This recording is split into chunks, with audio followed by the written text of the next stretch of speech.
শ্রাবণ মাসে একদিনের জন্য হলেও এই মন্ত্রটি মুখে আনুন।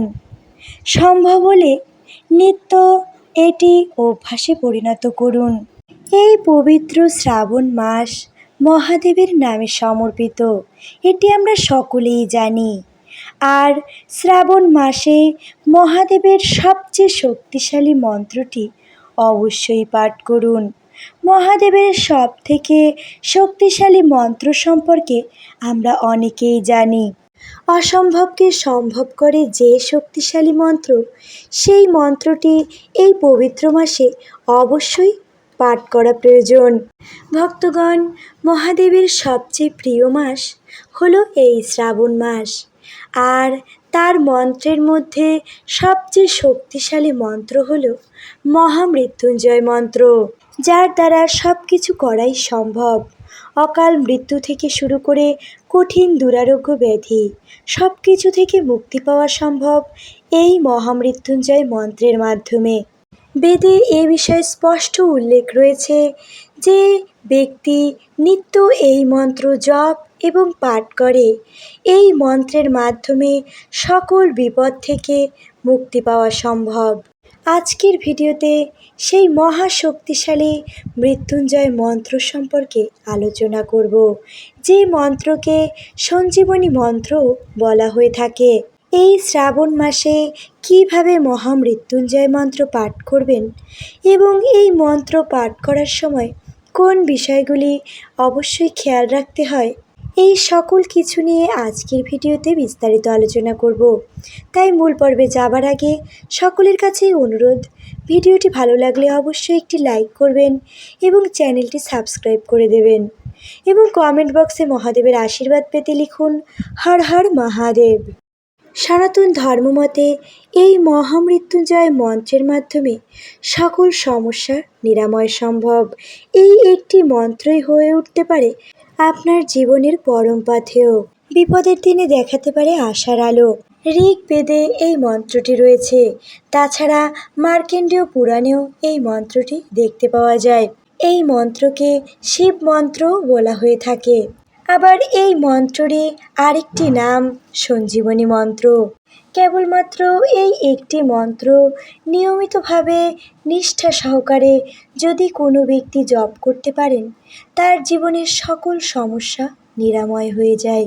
এই মন্ত্রটি নিয়মিত জপ করলে যেমন গ্রহের সকল দোষ দূর হয়, তেমন পরিবারের যদি কেউ কঠিন রোগাগ্রস্ত থাকে, সে সুস্থ হয়। বাস্তুদোষ, কালসর্পদোষ, এমনকি যে কোনো প্রকার গ্রহ দোষ থেকে রক্ষা পাওয়া যায় এই একটি মাত্র মন্ত্র জপে। এই মহামৃত্যুঞ্জয় মন্ত্রটি সংস্কৃত ভাষায় লেখা হয়েছে, কিন্তু জনসাধারণের জন্য এটি বিভিন্ন ভাষায় রূপান্তরিত হয়।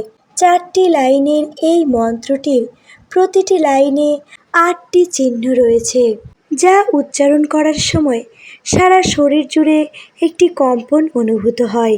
আর এই কম্পনই শরীরের ভেতরে থাকা বিভিন্ন রোগ ব্যাধি এবং ক্ষতকে সারিয়ে তোলে। শুধু তাই নয়, মস্তিষ্কের কর্মক্ষমতা বৃদ্ধিতেও এই মন্ত্রটি কার্যকারী ভূমিকা পালন করে। আধুনিককালে এই মন্ত্রটি নিয়ে বিভিন্ন গবেষণা করা হয়েছে এবং তাতে দেখা যায় এই মন্ত্র পাঠের ফলে মস্তিষ্কের নিউরনগুলি এতটা অ্যাক্টিভ হয়ে যায়, যার ফলে মস্তিষ্কের কর্মক্ষমতা কয়েক গুণ বৃদ্ধি পায়। আমাদের মনের মধ্যে থাকা সুপ্ত শক্তির জাগরণ ঘটায় এই মন্ত্র। এই মন্ত্রের সাথে সম্পর্কিত একটি পৌরাণিক কাহিনী প্রচলিত রয়েছে। একসময় মহর্ষি মৃকুণ্ডু ও তার পত্নী মরুদাবতী পুত্রহীন ছিলেন। তারা তপস্যা করে মহাদেবকে তুষ্ট করে একটি পুত্র সন্তান লাভ করলেন। তার নাম হলো মার্কেন্ডেয়। কিন্তু মার্কেন্ডেয়র বাল্যকালেই মৃত্যুযোগ ছিল।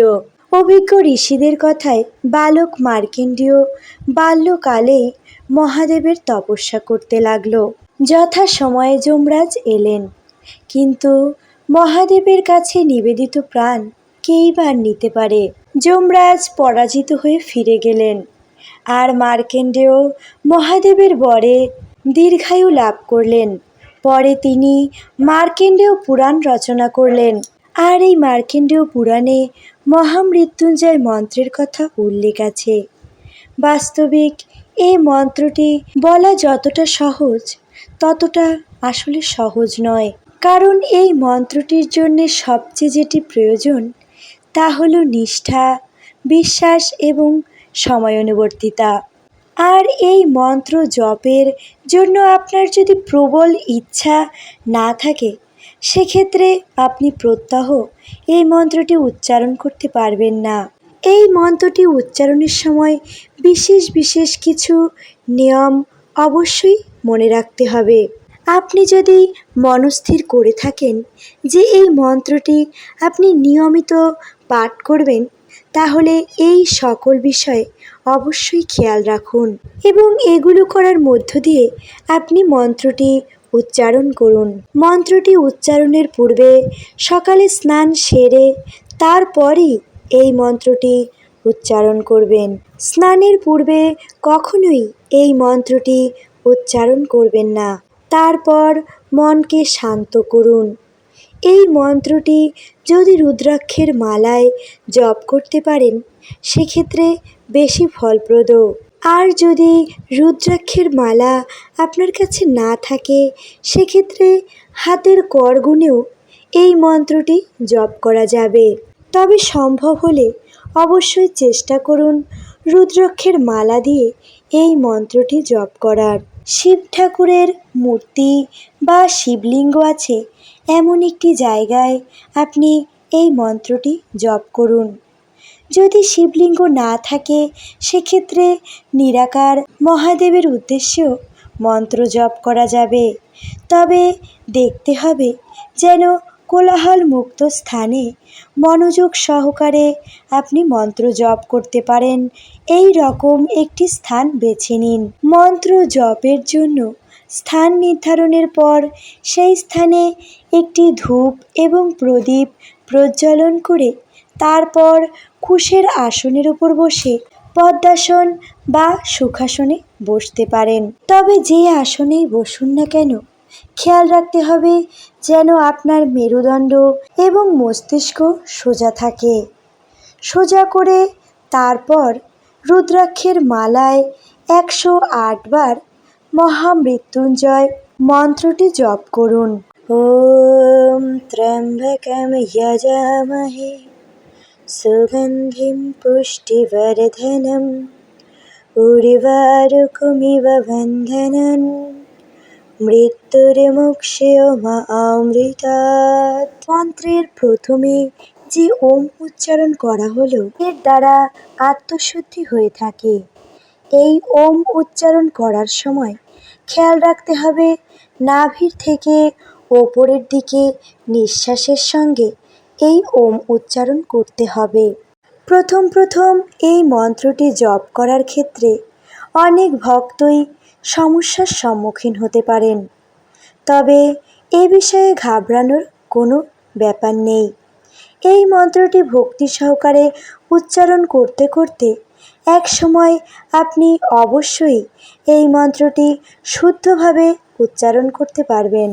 এই মন্ত্রটি জপ করার সময় নিজের মনোনিবেশ 2 চোখের মধ্যস্থলে করার চেষ্টা করুন।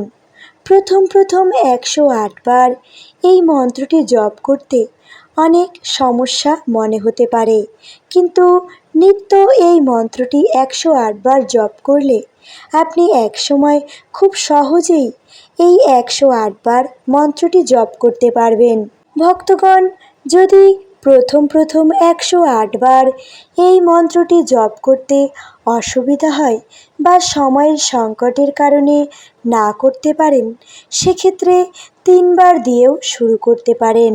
যদি কোনো ভক্ত মন্ত্র উচ্চারণ করতে না পারেন সেক্ষেত্রে সর্বপ্রথমে এই মন্ত্রটি শ্রবণ করুন। কারণ এই শ্রাবণের পবিত্র মাসে এই মহামৃত্যুঞ্জয় মন্ত্রটি শ্রবণেও অনেক শুভফল পাওয়া যায়। তবে শ্রবণের ক্ষেত্রে অবশ্যই মনোযোগ সহকারে 108 বার শ্রবণ করুন। শ্রবণ করতে করতে একসময় নিজেই এই মন্ত্রটি উচ্চারণ করতে পারবেন। ভক্তগণ, মন্ত্র উচ্চারণে যদি কোনো ত্রুটি হয় সেক্ষেত্রে কোনো প্রকার ক্ষতির সম্ভাবনা নেই, কেননা আপনার ভক্তিই আসল। ভক্তি সহকারে এই মন্ত্রটি 108 বার না হলে অন্ততপক্ষে 3 বার পাঠ করার চেষ্টা করুন।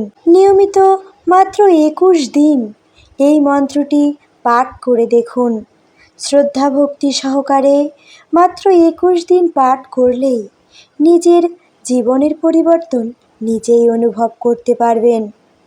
ভক্তগণ, আজকের ভিডিও এখানেই শেষ করছি। এই পবিত্র শ্রাবণ মাসে অবশ্যই মহামৃত্যুঞ্জয় মন্ত্রটি একবার হলেও পাঠ করার চেষ্টা করুন। সকলেই ভালো থাকবেন, সুস্থ থাকবেন। হরে কৃষ্ণ।